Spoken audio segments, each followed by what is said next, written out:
Sammy, very nice to see you. Lots to talk about, but this Ben King situation's getting weirder. The 47 goals in a team that struggled all year, not in the top 10 in the BNF. Crikey. Good morning to you, Gary. Good morning, Tim. Yeah, that is a surprise, isn't it? Not top 10 in the BNF. Top 10, out not of contract, top 5. Out of contract at the end of next year as well. So watch this space on Ben King. But what was the Coleman medal winner, by the way? Wasn't much more than 47. Wasn't many more than that, was it? That Harry Mackay kicked in the end. Unbelievable. No, it was 55, was it, in the end? I think it was mid-50s. Yeah. I think it was about that. You would think, though, that if they seriously wanted to keep him, they would have actually given him the best and fairest, wouldn't it? And the captaincy and thrown that in as well. Yeah, it's a big signature. We've spoken about that quite a bit over the last few weeks, Gary, but there's a bigger signature floating around at the moment. Well, it's already on the paper at the Brisbane Lions, but gee, I tell you what, if Lachie Neale's departure from Fremantle came as a surprise, his potential return to the Dockers is a major shock. Just a huge story from Channel 7's Ryan Daniels out west that Neale could be looking to break his contract for what would be the second time in 4 years, mind you, and request a trade back to the Dockers. Now, I heard you play Danny Daly earlier on radio, Tab Radio, saying that a statement was due out from the Brisbane Lions by it this afternoon, but that it was all news to them. So, to recap, it's Neale and his wife Jules. They're pregnant with the couple's first child. It's a daughter due over summer, and it is said to be a lifestyle decision. So he left Fremantle with a year to go on his contract at the end of 2018.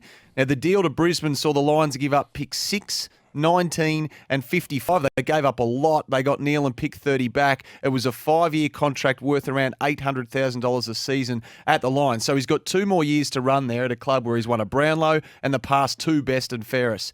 So what happens from here? This could make for an incredibly fascinating 3-way trade, obviously, involving Carlton, Fremantle and Brisbane. The Blues want Chera. They have pick 6. Could that happen? And then Freo perhaps even give up 6 and their existing pick 8 to the Lions, which is a lot, but they get Neale and perhaps the Lions pick 14 back the other way. So that would effectively mean the Dockers have given up Chera and 8 for Neale and 14. And then you've got the other side of it. How do the Lions actually approach it? That's going to dictate a lot of it, isn't it, Tim, given that They've got, will they absorb the loss? Could they move Zach Bailey, for example, in the midfield? Cam Rayner comes back from injury and take the picks to the draft? Or do they get dangerous in the trade period now and look to strike, given they're in the flag window and they need to fill the Neale void? Garrett, do you reckon this pulls on the emotional heartstrings of the Brisbane Lions? Because if you request a trade back and it's for family reasons, okay, which we think this is all about. His wife comes from Perth. They're about to have a child. COVID, obviously, has interrupted everyone's lives. You can't travel interstate, whatever. How much, as a football club CEO, you're Greg Swan sitting there right now, how hard do you go with this? In my humble opinion, this is over. He's gone. No, hang on. Sorry. If, as is reported, he wants to go home, then he will be going home. That's the way I read it. And there's enough instances. When's the last time? Dane Beams is the example. Dane Beams wanted a trade. He went there and then he wanted out again. Quite simple. For personal reasons. I think they were quite happy to see that be facilitated, though, in the end. But the motivation was the same, wasn't it? In the sense that it was a family reason that Dane Beams wanted to be traded. Yeah, more extreme. More extreme. But so when is the last time? How hard do you play, though? This is the point, from the CEO's perspective. Like, okay, we get it. You want to go home, and your wife's, wants to be close to a family, that type of thing. But hang on a minute. We gave a lot up to get you. Yeah. You're a great player. You're an important player. You're part of the building block of what we think will be maybe potentially a premiership in the next couple of years. Mate, we don't want to give up on you. That's right. You're all those things while you're in a good frame of mind. You're all those things. You're the building blocks for our premiership. You're a great player. You're a great influence around our club. Rider, why you want to be here. When someone makes their mind up and says, I'm heading back, for whatever reason, family reasons, then this is just my take. I might be 100% wrong. But history tells me that just gets done. Yeah.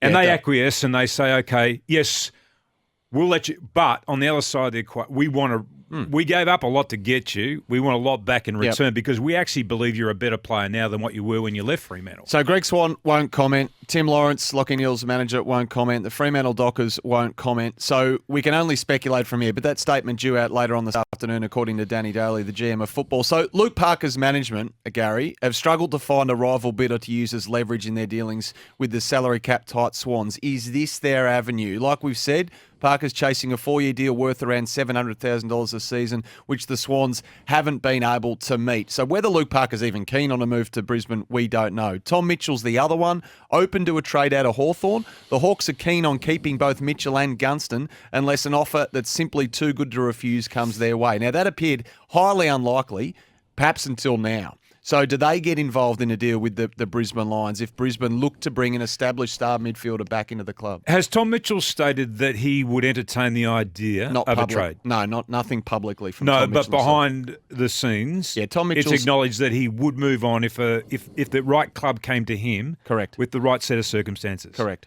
And would Hawthorn move him on under those circumstances, or would they want some?